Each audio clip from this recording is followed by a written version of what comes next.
Magandang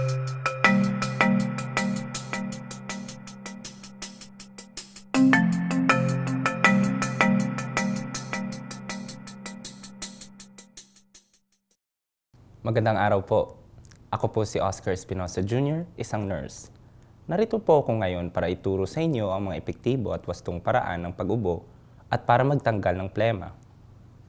Sa paraang ito ay magiging mas maayos ang inyong paghinga at makakatulong din sa pag-iwas ng impeksyon. Panuuri ng mabuti ang videong ito at kung kinakailangan ay ulit-ulitin ang pagpapanood hanggang ikaw ay mas maging pamilyar sa paggawa ng mga ito. Ito ang mga dahilan kung kaya't kinakailangan yung malaman kung paano magtanggal ng plema sa inyong sistema sa pamamagitan ng pag-ubo o ang tinatawag na controlled coughing or huffing. Para umpisahan ang controlled coughing, maupo ka. Ang mga paa ay nakalatag sa sahig. Maghanap ng komportableng posisyon at iyuko ng bahagya ang ulo.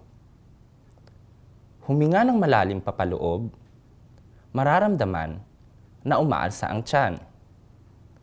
Huminga ng papalabas at mararamdaman na nakarelax na ang tiyan.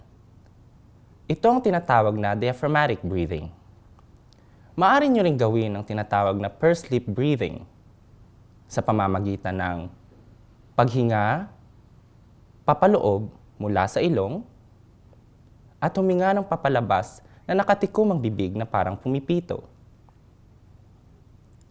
Gawin ang diaphragmatic breathing or pursed lip breathing ng 2 hanggang 3 beses.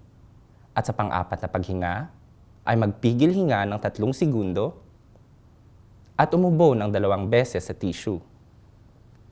Mararamdaman na nakarelax ang tiyan. Mararamdaman na umaangat ang tiyan habang ginagawa ang ito. Ang unang pag-ubo ay ang mag-aangat ng plema mula sa baga hanggang sa bibig. At ang pangalawang pag-ubo naman ang siyang magpapalabas ng plema mula sa bibig. Magpahinga ng sandali at gawin ito ng 2 hanggang 3 beses. Maaari mo ring gawin ang tinatawag na huffing technique. Ang huffing technique ay mas banayad kaysa sa pag-ubo pero epektibo din. Maaari mo itong gawin sa pamamagitan ng paghinga ng palabas ng malalakas at maiiksi ng 3 beses. Magpahinga ng sandali at gawin ito ng 2 hanggang 3 beses. Ugaliin na kapag nag-huff or umubo, ay idahak ang plema or secretion sa tissue. Huwag itong lulunukin. Suriin ang plema base sa kulay at dami nito.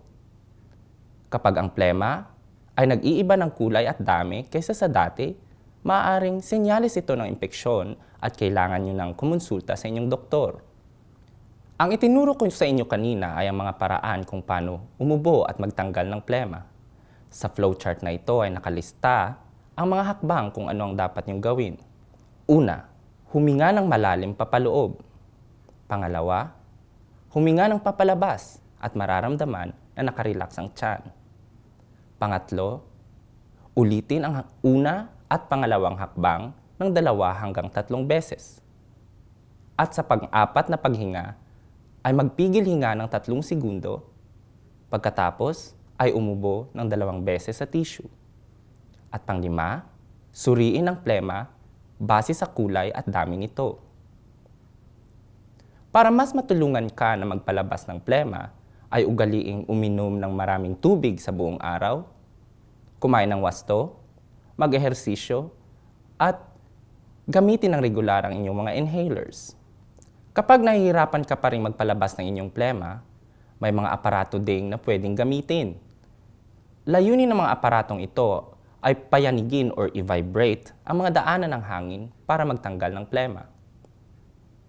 Maaari kang magtanong sa inyong mga respiratory therapist kung saan makakabili nito. Maaring mabili ang mga aparatong ito sa mga parmasya at sa mga kumpanyang nagbebenta nito. Magtanong sa inyong doktor o sa respiratory therapist kung matutulungan kang magtanggal ng inyong plema bago magdesisyon na bumili ng mga ito. Narito ang mga importanteng puntos na kailangan niyong tandaan mula sa mga ibinahagi ko sa inyo ngayon.